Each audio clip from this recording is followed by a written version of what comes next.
Characters are the vessels with which we communicate stories. Every good story contains a gripping character with which we can connect, really. And Hayao Miyazaki is a storytelling genius, if nothing else, and his universe has some of the most interesting characters I've ever encountered. Take No Face, for example. In essence, a dark shape with a mask that we know absolutely nothing about, that proceeds to wreak havoc in the bathhouse until Chihiro's kindness and affection turns them back to normal. Good characters are seldom straightforward, but usually get the audience to truly think about what's happening on screen. That's the beauty of the Ghibli world. The characters rarely follow convention, but usually have certain human-like qualities that you discover throughout the story, making them seem all the more real. We're not here to talk about No Face though, or Sophie, or even Hal. I know, I love him too. My nomination for most interesting character in film actually belongs to San, the wolf child from Princess Mononoke. Take this as a bit of an homage to Hayao Miyazaki officially having released his last film ever.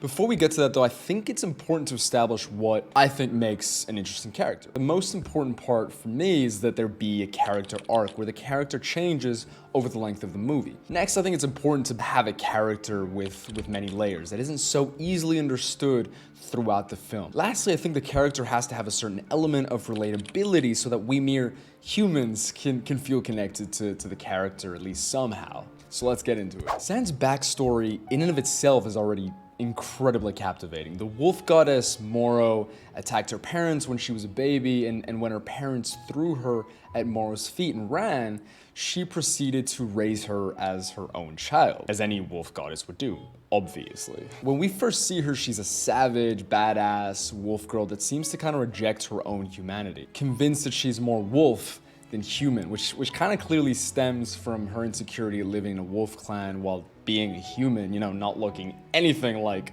her mother or her brothers. She's incredibly fierce and holds ridiculous conviction to protect the forest at any cost, even at the cost of her own body. This is another reason that I love the character and I find San so intriguing. The mission that drives her throughout the whole film is so simple but so obvious and super relatable. Her individuality kind of resonates deeply, and it reflects the human struggle between conforming to society and the people around you and preserving one's unique identity. And I feel like she runs that line incredibly well throughout the whole movie. Miyazaki's films often have a theme of nature preservation and protection, and Princess Mononoke is no exception in that, as San is hell-bent on keeping Lady Eboshi from destroying the forest she calls home. She's willing to do anything to accomplish that, and I mean anything. Even killing herself, which she nearly ends up fucking doing at the beginning of the movie when she attacks Lady Eboshi's town completely by herself. Smart idea. If it hadn't been for Ashitaka being there to save her, she would have died for her cause, like 10 minutes in. She's basically shown to be so convicted in her moral beliefs that she loses notion of reality and becomes almost suicidal, as killing Lady Eboshi is the only thing she seems to care about. This scene really makes her seem all the more animalistic and primitive, which seems to be what she's trying to convey. San's heart, rugged from years living with wolves, starts becoming softer as the movie goes on. Call me a romantic, but that's the type of trope I kind of love, not gonna lie. In becoming softer and warming up to Ashitaka, she also leans into her humanity more, discovering that maybe she can learn to love both her human side and her animal side. This for me seems like the biggest development throughout her story, given how strongly against being human she was when she first met Ashitaka and throughout most of the first part of the film.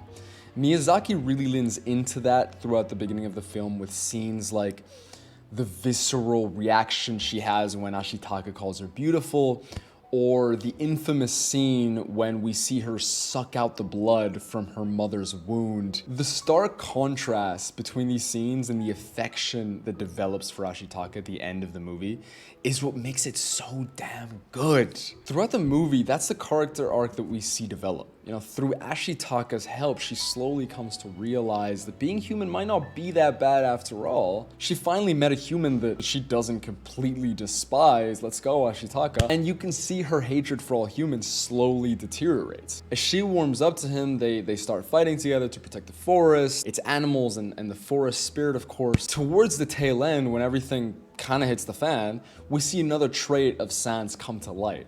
Her protectiveness for her family, as when Moro, the wolf goddess, gets infected by those demon worms, yeah, I don't know what the fuck that is, San tries everything to save her, diving headfirst into Moro's body and fur, trying to get all of the worms off, and risking getting infected herself. It's brutal because she ends up losing not only her mother figure, but to an extent the one figure in the world that she always wanted to prove her wolfiness to, and to sort of show her that she was part of the clan, that she was a wolf just like the rest of them. After Moro passes is when things really go sideways, as Eboshi shoots the forest spirit's head off, leading to the forest starting to die, as the headless spirit starts looking for his head and becomes a giant dark blob. I know, crazy. Spoilers, by the way. San and Ashitaka do everything possible to return his head, and when they finally succeed, you can really tell how much San has grown by the sheer happiness and warmth she regards Ashitaka with. As if to kind of say, I finally accept my two worlds. Another reason I love this character is the ending. Instead of getting a fairy tale ending that includes going to live with Ashitaka or vice versa, she stays true to her own morals and tells him, look, I mean, you mean so much to me, but I can't forgive the human race for what they've done. It's beautiful because she stays true to herself regardless of her very strong feelings towards Ashitaka. I really respect that, and I love that we're also left wondering where that relationship goes and how the relationship is going to evolve at the end of the movie, which I feel like is pretty rare nowadays. We kind of tend to be spoon-fed that fairy tale ending for the most part. Sans' character seems to resonate beyond the confines of the film's fantastical setting too. Her struggle to find harmony between her two worlds kind of mirrors our own ongoing struggle with nature.